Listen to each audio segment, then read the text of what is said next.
going on, guys? My name is Wade with TechDaily, and in this video, we are checking out the new OnePlus Nord N20 5G. Now, OnePlus has actually released a bunch of new budget and mid-range devices recently, mostly for the international market. This device, though, the N20 5G, is actually US specific and carrier specific too. It's sold just through T-Mobile and Metro right now. There may or may not be an unlocked version at a later date, and for my international audience, you might also recognize this device as a rebranded Oppo Reno 7Z 5G. Regardless, here in the States, this is a very affordable and I think feature-packed 5G smartphone that competes with Samsung's A series in particular and some of Motorola's Moto devices. That's pretty much all we get in the US anyway, so I'm interested to see how this phone stacks up. There's definitely a lot to go over here, but first things first, let me just quickly unbox this thing and show you what all comes inside the package when you buy one. Now, right off the bat, you can probably tell that this is a full-sized box, which means we should expect at least a couple things inside. Cutting into the stickers and sliding off the lid, the first thing we're greeted by is a OnePlus stamped packet of stuff. You get a SIM ejector tool fastened inside there, along with a small stack of paperwork and instructions to help you set up the phone. Underneath that, you of course get the device itself, and we'll take a closer look at it in just a moment. Beneath the final sheet of cardboard there, we also still get not just any old charging cable and power brick, but really good ones at that. We have OnePlus's famous thick, bright red USB-A to USB-C charging cable, which is far and away the best cable it ships with any phone still, paired with a pretty good sized 33-watt charging brick. With half the companies nowadays ditching these included accessories entirely and most budget phones only supporting 15-watt charging speeds, I'm really happy to not just have these items still included, but to also see OnePlus delivering a solid charging setup as well. So with all that stuff out of the way, here is the new OnePlus Nord N20 5G once again. Quite the mouthful, and aside from that ugly sticker on the back, which does peel off cleanly, this is a really good looking device in my opinion. As far as pricing and availability, like I said, it's fairly straightforward. Here in the US, this phone right now is only being sold by T-Mobile and through their prepaid brand Metro. Its full retail price is between $280 and $290 depending on the day, but if you're a new customer, this is also one of those phones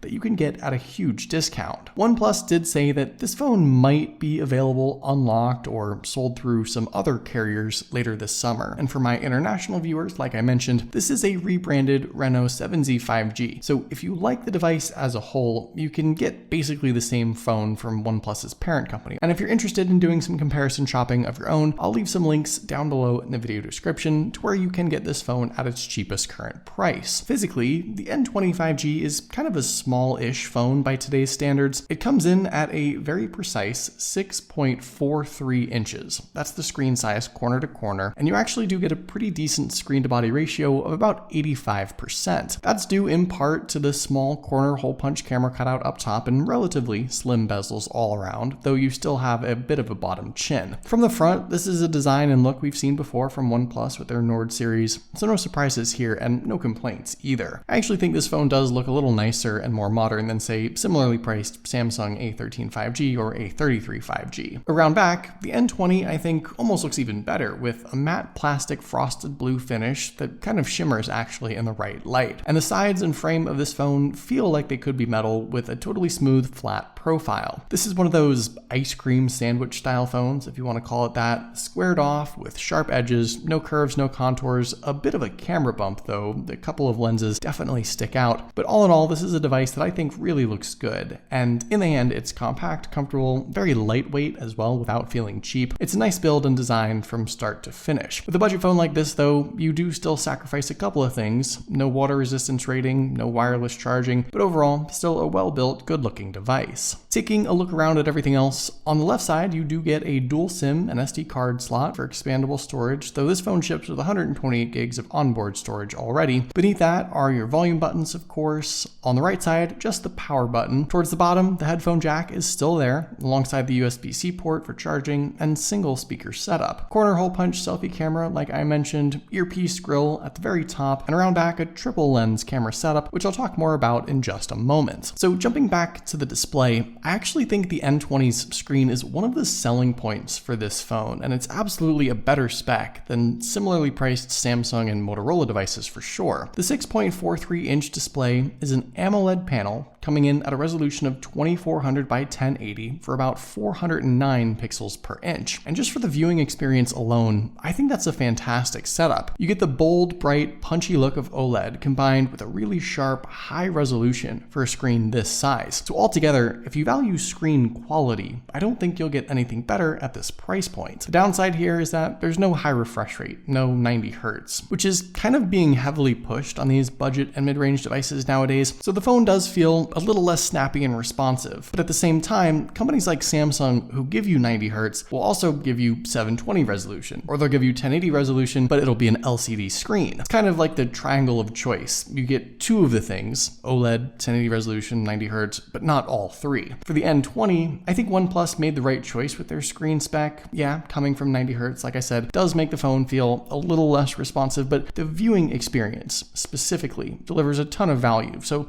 I can't complain too much. Also, underneath the display is the fingerprint sensor, which is sort of unusual for a phone in this price point. Most other devices have it as the power button, but I actually found this in-display reader to be pretty solid in my initial test here. It seems fairly fast and responsive, not ultrasonic good, but better than I expected for sure, and an interesting addition, like I said, for this cheaper device. When it comes to the out loud listening experience, you get just the one single downward-facing speaker, and that's a bit of a bummer. I think stereo sound with a secondary earpiece speaker would have really added something to that viewing experience and content consumption with such a good display, but it's still a decent out loud setup, and here's a sample so you can get an idea.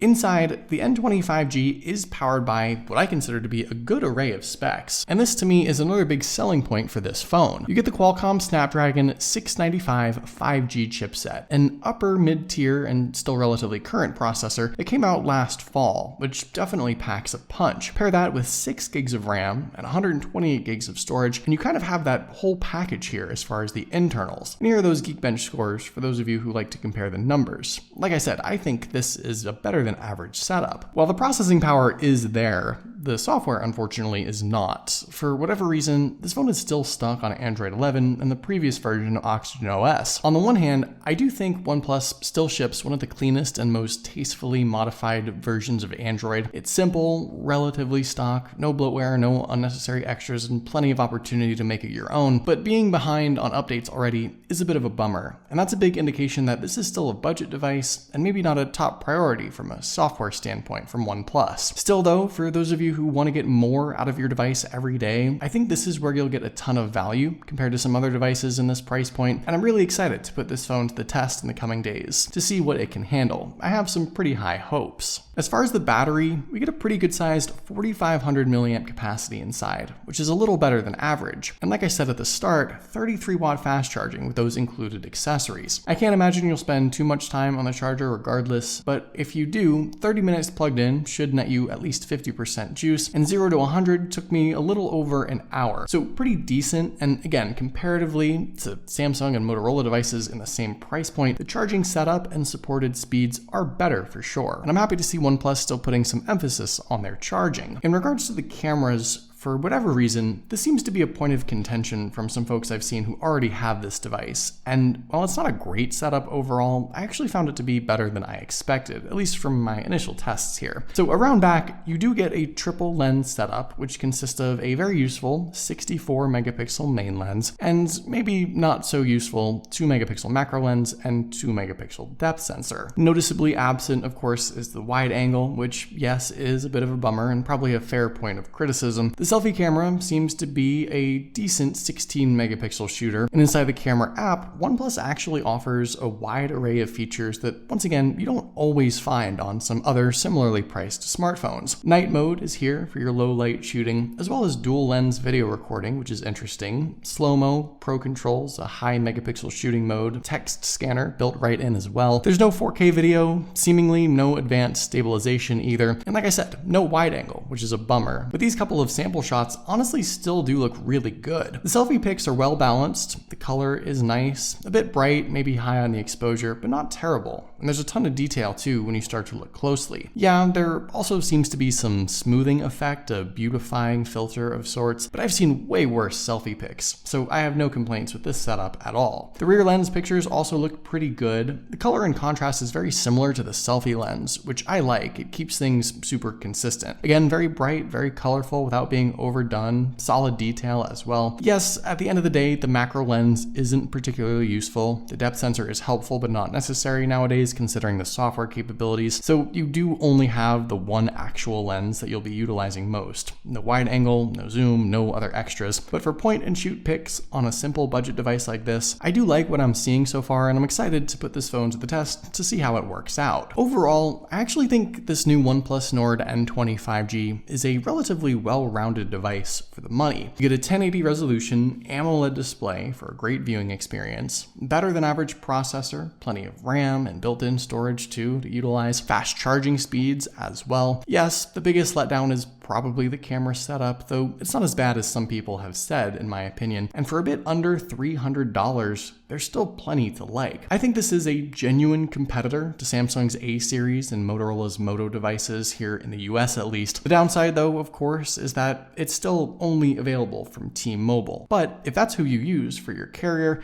you've got another great option now to consider. But what do you guys think about the new OnePlus Nord N20 5G? Is this a phone you'd think about buying? Let me know in the comments down below. I'd love to know your thoughts, of course. Hopefully you guys did enjoy this video though. Be sure to follow TechDaily on Twitter and subscribe to the TechDaily YouTube channel if you haven't already, and I'll see you guys later.